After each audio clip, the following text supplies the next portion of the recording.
sou a Ana Grande Champ do AV22 e esse vídeo é a primeira parte do caderno preparatório que eu farei em forma de vídeos para registrar todo o processo de trabalhos que a gente teve em Estética 1 nesse semestre. Essa primeira atividade foi com o tema estranhalização. Explicando rapidamente, o termo estranhalização parte do termo russo ostranenie. O desafio da estranhalização, portanto, seria filmar algo, uma situação ou objeto, ordinários ou cotidianos, tornando a experiência como se o público fosse vivenciá-los pela primeira vez. Ou seja, a ideia seria de desfamiliarizar algo que nos é familiar. Acredito que meu grupo tenha começado um pouco preso no exemplo que tivemos em aula, o filme Lemon, de Hollis Frampton. O interessante de se partir de uma ideia presa é que os caminhos tornam-se seguir por uma vertente dessa ideia ou ir para o lado oposto dela. Procurando por nosso objetivo de estranhalização, começamos pensando em coisas como paralisias do sono e espaços liminares, mas eu acredito que eles já são estranhos por conta própria e não necessariamente precisariam ser tornados estranhos para gerar uma visão diferente aos espectadores. Então acabamos retornando um pouco para o ponto inicial do objeto cotidiano e a estranhalização pela técnica de iluminação, e aí veio a sugestão de estranhalizar mãos. Bem, nós começamos estudando o que queríamos fazer, então gravamos alguns testes com as mãos, procuramos por desenhos e imagens que dessem uma ideia distante. Pessoalmente, eu estava procurando por fotos de mãos que não parecessem mãos, que apesar de dar para identificá-las como o objeto, elas estivessem deturpadas de alguma forma por uma técnica da edição ou da luz. E nós levamos essas referências para uma primeira reunião de planejamento, onde concluímos que algumas das formas de abordagem seriam planos detalhe, da pele, dos dedos, da unha, das cutículas, e então recortando planos de introdução que seriam mais gerais. Então, por exemplo, no filme final, nós começamos mostrando a mão do ator se aproximando inteira, para só então começar a estudá-la mais de perto. Nós concordamos que essa ideia de trazer para perto, para distanciar o público, seria um primeiro ponto de estranhamento bem sólido. Algumas das coisas que ficaram conversadas foram de acompanhar uma conversa entre duas pessoas, mas com um foco quase exclusivo nas mãos, de forma que a estranhalização viria de uma ação cotidiana, que é o diálogo, e de um objeto cotidiano, que é as mãos.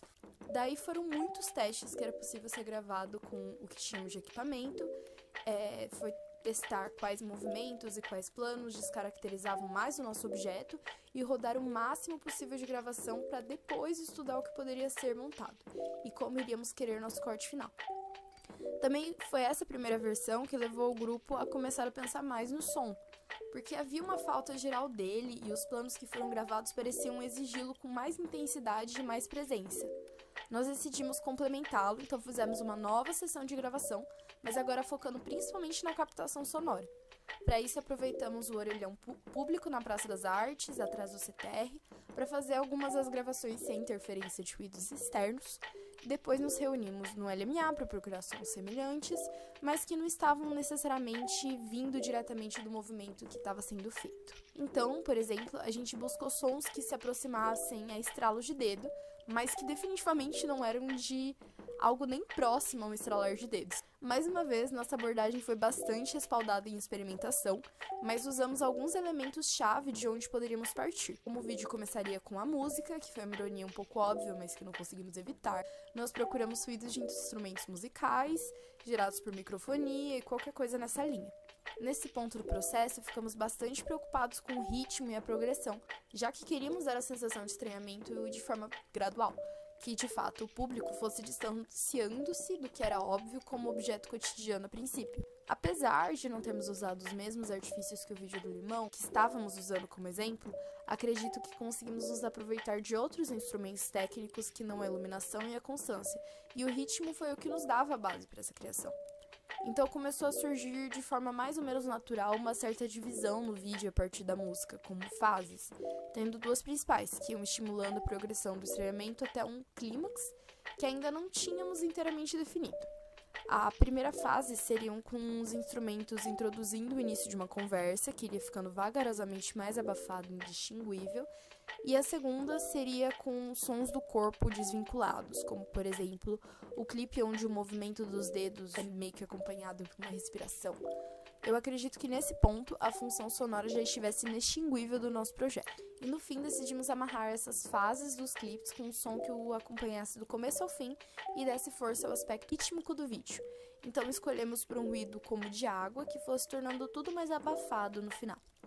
A escolha dos últimos planos definiram quais vídeos de experimento não sobreviveriam à versão final, e acredito que esse foi o momento de maior problematização de quaisquer decisões, pois quase inescapavelmente teríamos um plano onde as mãos poderiam deixar de ser estranhalizadas. Em outras palavras, poderíamos acabar com a imersão. Com esse pensamento em mente, a ideia de fazer dos últimos planos uma montagem em turbilhão, combinando planos mais próximos e distantes da forma da mão e planos mais amplos, foram a forma que encontramos para manter a estranhalização até o fim sem quebra necessariamente. Vê-se que há uma disforia entre as ideias originais e o resultado final, mas acredito que isso seja grandemente devido à importância do próprio processo. Com muita exposição a uma boa quantidade de material, acho que o grupo em si teve bastante da experiência de estranhalização do nosso próprio trabalho, e eu pessoalmente fiquei bem satisfeita com o resultado final. Eu acredito que como um primeiro trabalho, além de ter sido bem satisfatório, também foi aquele que foi suficientemente desafiador. Então, ele foi aquele que o processo para mim foi mais longo, mais puxado, mas também foi o processo que eu mais aproveitei, pessoalmente falando. Então, segue o vídeo e até o próximo exercício.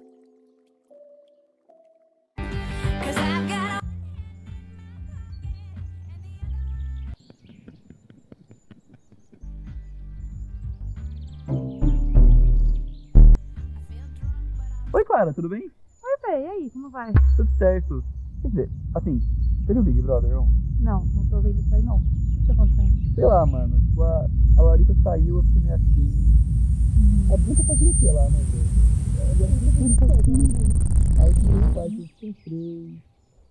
Sei lá, tá assim, tá acompanhando? Não faço nem ideia do que tá acontecendo. É que assim, são dois quartos. Tinha o quarto, eles não se dividiram em dois grupos e eram dois quartos. Cada grupo ficava em quarto. Similar. Aí a versão de América dos grupos era como do nada do deserto. E aí, o deserto meio que monopolizou o Big Brother. Agora tem três pessoas do deserto que estão na mídia. E aí,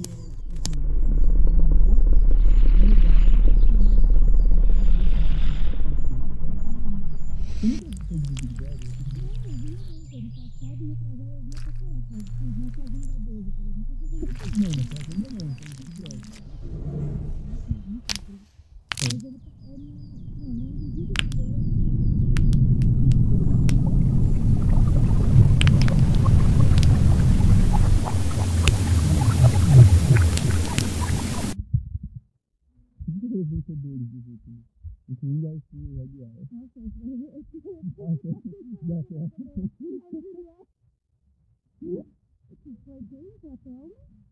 Até uma Juliette e depois o